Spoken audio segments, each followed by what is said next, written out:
Welcome. What I'd like to do today is discuss the changing nature of organizations and the rise of the post-industrial leadership paradigm. Given global competition, challenging economic conditions, and the changing nature of the 21st century workforce, it's not surprising that the study of leadership in organizations has remained in the forefront of academic and popular literature. During the 1970s and 1980s, most theories continued to emphasize understanding the nature of the relationship between individual leaders and followers, even though increasing numbers of professionals actively sought more effective ways to structure and lead their organizations. Unfortunately, organizational development and human resource development experts offered little beyond classical trait or excellence theories that mistakenly classified good management as leadership. However, a group of theorists working since the 1980s offered new perspectives that not only challenged long-held assumptions and principles, but also fundamentally redefined our understanding of leadership. Joseph Ross' purpose in writing Leadership for the 21st Century is to review the literature on leadership, critique its shortcomings, and offer a new conceptual definition of leadership and present a new theoretical framework for understanding the leader-follower relationship. His book is theoretical in nature rather than adding another learn-by-example book to be hawked in airport bookstores. Although the work is theoretical, his insights are uncommonly useful for practitioners seeking to lead excellent schools, districts, universities, and organizations. Ross' review of major theoretical models and definitions of leadership that have emerged between 1900 and 1990 represents one of the most comprehensive analyses of leadership theory in the field. His review adds a unique perspective that categorizes leadership studies and research. Perhaps most importantly, he offers a future-oriented new school of leadership that fits with the emerging organizational contexts. Ross' critique of the literature identified three fundamental problems that he feels must be overcome in order to advance the study of leadership: content and periphery, defining leadership, and developing a new school of leadership. Let's look at each one of these problems. First, let's look at periphery and content. Periphery. Most popular mainstream books focus on elements outside the periphery of leader-follower relations, including traits, personality characteristics, situational characteristics, greatness, group facilitation, interpersonal style, and management abilities. This knowledge base allowed practitioners to grasp something tangible to help define leadership and believe in effective behaviors. It also allowed researchers to feel good because concepts were developed using scientific methods. Content. Content focuses on what leaders need to know about a particular profession or organization in order to be influential in it.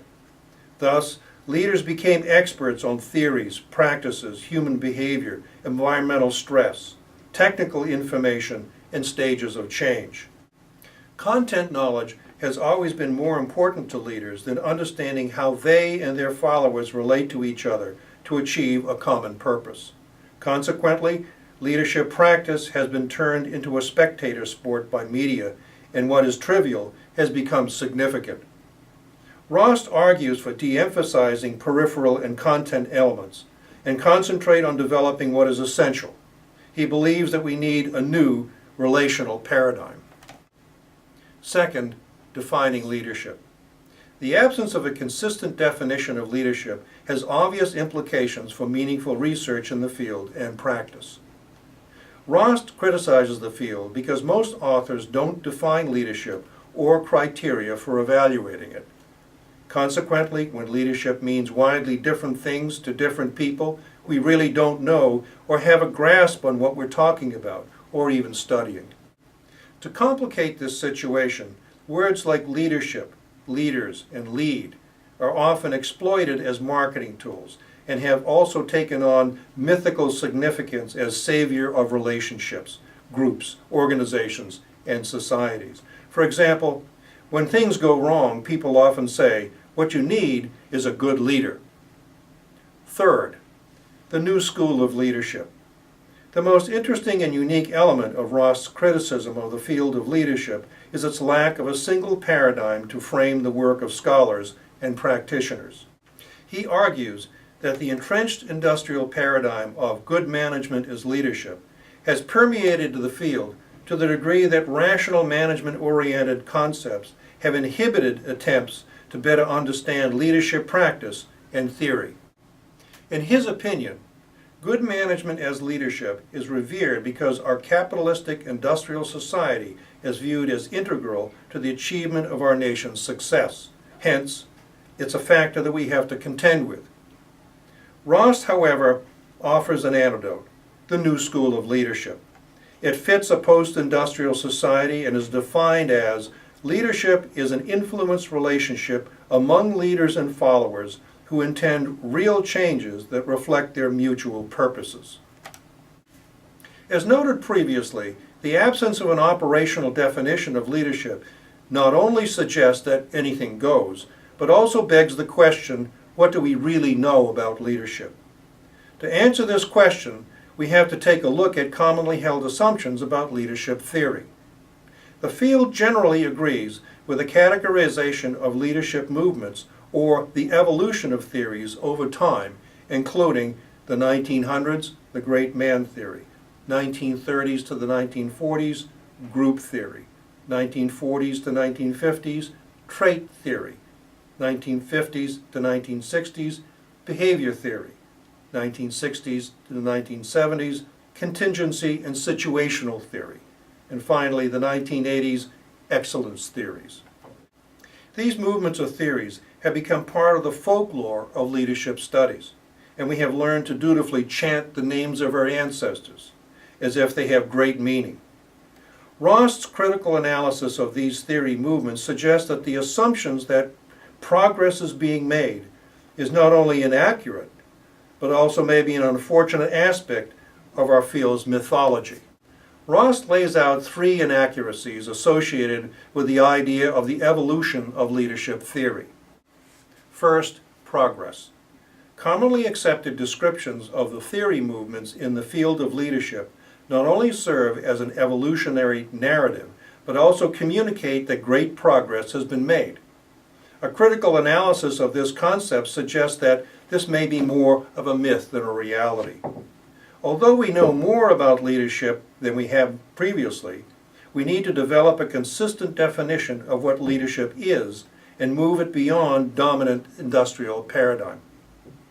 Although considerable credit is given to social psychologists and management theorists for developing theories of leadership, including great man theories, trait theory, behavior theory, contingency theory, and excellence theory, other fields including anthropology, sociology, history, music, drama, and literature have added to the notion of leadership. In addition, great man theories that were discredited in the 1930s were resurrected in the 1990s in the forms of excellence and charismatic leadership theories. Putting old wine in new bottles may not be good scholarship. The second inaccuracy is that theories are separate and distinct. Mainstream theorists present narratives that imply that theories are distinct and separate from one another, emerging at different times, and were reactions against the inadequacies of previously accepted theories. Thus, new and more sophisticated theories were offered to explain leadership. This may be misleading in that group theorists included traits in their explanations and prescriptions for group facilitation. Trait theorists look like great man caricatures in egalitarian dress. Behavioral theories were very group and trait oriented. Contingency and situational theories merely added a third dimension to their two-dimensional behavior theory. Excellence theories more or less integrate all previous theories in elitist contexts. Actually, great man and great woman theories were more prevalent in the 1980s than in the 1930s. In sum, all of these theories not only shared key concepts, but also reflect the industrial paradigm, are management-oriented, and structural functionalist in nature. In other words, they're hierarchical, linear, pragmatic, and focus on the leader to the exclusion of the follower. One deviant characteristic of these theories, however, is their penchant for face-to-face and small group relationships, when industrial paradigm emphasizes impersonal and bureaucratic relationships. The third inaccuracy is that theories dominated distinct periods in time. Accepted narratives suggest that each theory dominated a certain time period in the history of leadership studies and then disappeared after being discredited. In reality, some theories were popular during some periods, but in time, none became extinct. Many, in fact, remain useful. For example, most people operate in the industrial structural functionalist paradigm today. An analysis of leadership theories suggests that they reflect dominant management and social psychology frameworks. Consequently, alternative theories, those that speak with a different voice, are not included in the narrative. Hence, alternative leadership theories that emerged out of the work of anthropologists, historians, political scientists, and sociologists were unfamiliar to managerial and social psychologists and were not embraced. Although some industrial paradigm concepts that are managerial and excellence-oriented may be useful, they are limited in their relevance to developing a post-industrial new school of leadership that is transformational in nature. As I mentioned previously, the lack of a definition of leadership is central to the problem scholars and practitioners have had in conceptualizing and practicing leadership. The origins of the term leader was traced by Stockdill and others to its Latin and Anglo-Saxon origins. Interestingly enough, leadership is a rather recent term entering the English language in roughly 1300 AD. For example, from the Latin ducere, to lead, drag, guide, and conduct. The Old English term, laden, to make go. Samuel Johnson referred to leadership as commander, introduced by going first. And Richardson in 1844 indicated that leadership was to go before, conduct, and induce.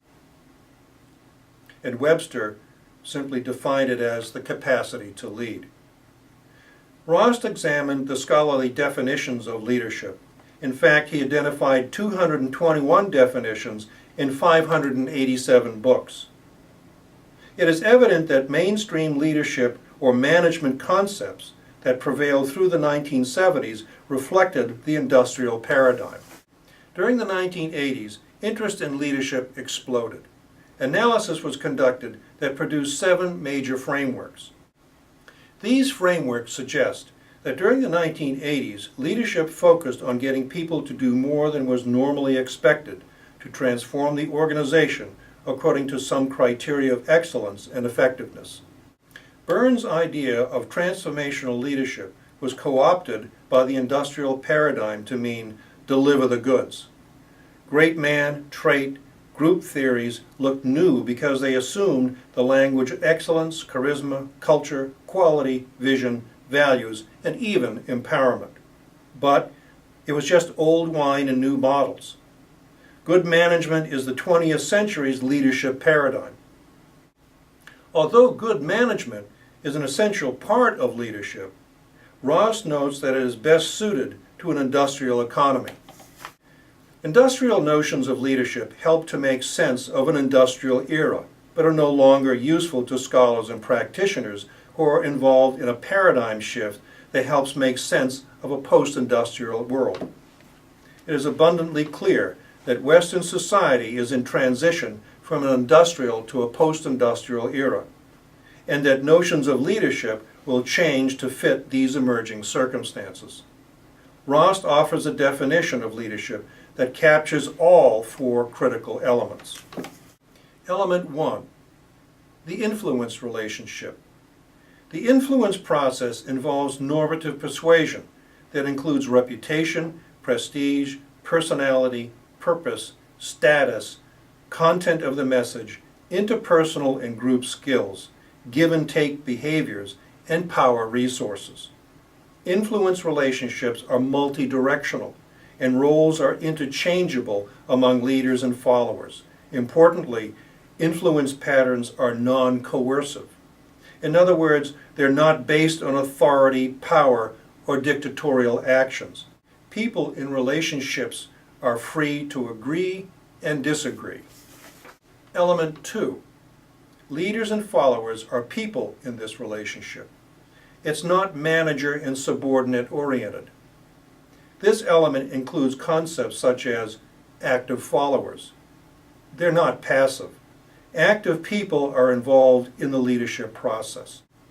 Active people may fall along a continuum of activity from highly active to minimally active based on their willingness to be involved. Followers can become leaders and vice versa in any leadership relationship. Followers do not do followership, they do leadership. Thus, leadership is the sum total of all interactions of leaders and followers in a relationship, and it is not the individual interactions between one leader and one follower. It occurs within a community of believers. Element 3. Leaders and followers intend real change. Burns' notion of transformational leadership is extended in the post-industrial model in terms of accomplishing real changes. Thus, a relationship that is not focused on real and intended changes is not leadership. For example, leaders and followers intend changes that are purposefully focused on organizations or society. Real changes are substantive and transformative with regard to people's lives, attitudes, behaviors, and basic assumptions, and may involve groups, organizations, societies, and civilizations that they're trying to lead. Element 4. Leaders and followers develop mutual purposes. Mutual or common purposes emerge out of numerous influence relationships and interactions. They are not goals in the industrial sense that should be realized, but rather reflect their shared purposes. In sum, Ross made a clear distinction between management and leadership.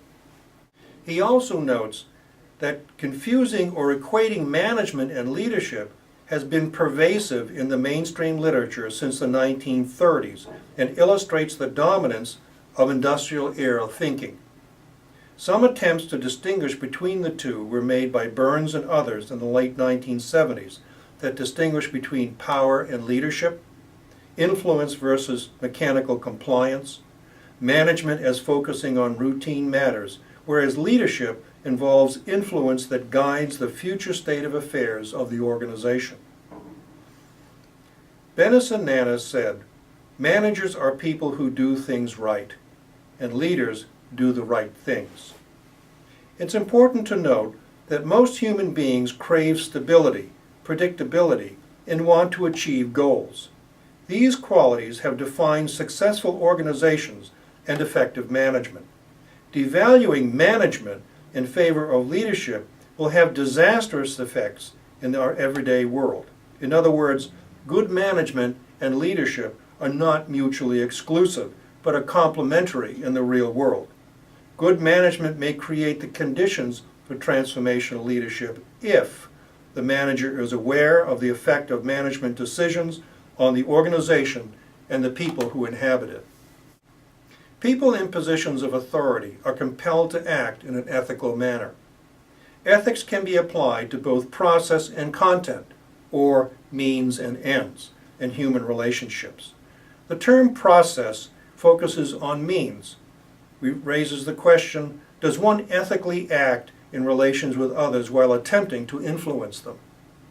The term content, on the other hand, focuses on ends or outcomes and raises the question, are the changes, decisions, policies, positions one supports morally acceptable?